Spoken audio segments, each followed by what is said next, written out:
আসসালামু আলাইকুম।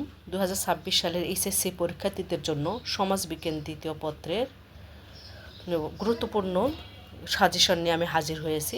গুরুত্বপূর্ণ সাজেশনগুলোর মধ্যে জ্ঞানমূলক এবং অনুধাবনমূলক কোশ্চেনগুলো নিয়ে আমি হাজির হয়েছি বিগত সালের বোর্ডে আসা কোশ্চেনগুলোর আলোকে এবং বিভিন্ন কলেজের টেস্ট পরীক্ষার প্রশ্নগুলোর আলোকে।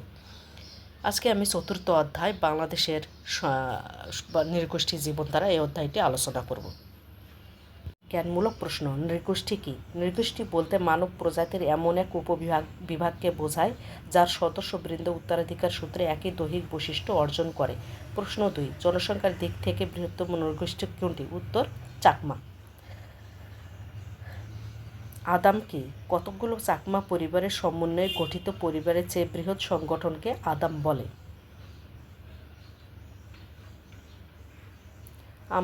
আদামের প্রধানকে কি বলা হয়? আদামের প্রধানকে বলা হয় কারবারি।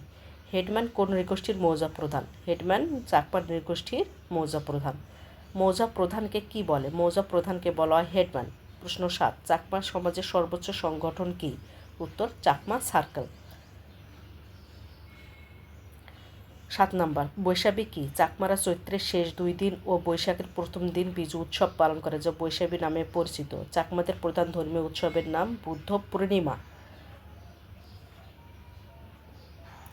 7 দিনা অনুষ্ঠান কারা পালন করে? উত্তর চাকমারা 7 দিনা অনুষ্ঠান পালন করে। গারোরা বংশকে কি বলে? উত্তর গারোরা বংশকে মাহারি বলে। 11, সাংসারিক কি? সাংসারিক হলো গারোদের আদি ধর্মের নাম। সাঁওতাল বিদ্রোহ কখন হয়? 1855 সালে সাঁওতাল বিদ্রোহ হয়। সাঁওতাল সমাজে মাঝি হলেন গ্রাম প্রধান। মণিপুরীরা কোন নৃগোষ্ঠীর অন্তর্ভুক্ত?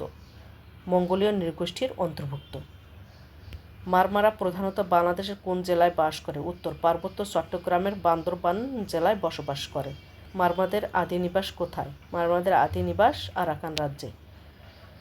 রাখাইন সমাজের বাৎসরিক শ্রেষ্ঠ উৎসবের নাম কি? সাংগ্রাই। পাপমান্যি কি? অর্থ হল সামাজিক দৃষ্টিতে দোষী হওয়া। এখন আমরা অনুধাবনমূলক প্রশ্ন বলব। এথনিক গোষ্ঠী বলতে কি বোঝো? 2, শিক্ষার প্রসার ক্ষুদ্র নৃগোষ্ঠী জীবনধারাকে কিভাবে প্রভাবিত করে? ব্যাখ্যা করো। আদাম কি? ব্যাখ্যা করো।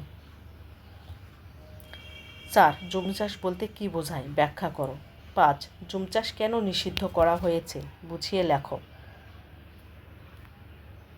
প্রশ্ন 6, ক্ষুদ্র নৃগোষ্ঠী নৃত্যের মাধ্যমে তাদের ঐতিহ্যকে তুলে ধরে। বুঝিয়ে লেখো। সাঁওতালদের জীবন ব্যবস্থা কৃষিভিত্তিক। ব্যাখ্যা করো। 8, সাঁওতালদের জীবনে উল্কি চিহ্নের প্রভাব ব্যাখ্যা করো। 9, মণিপুরী নৃগোষ্ঠীর সংস্কৃতির পরিচয় দাও।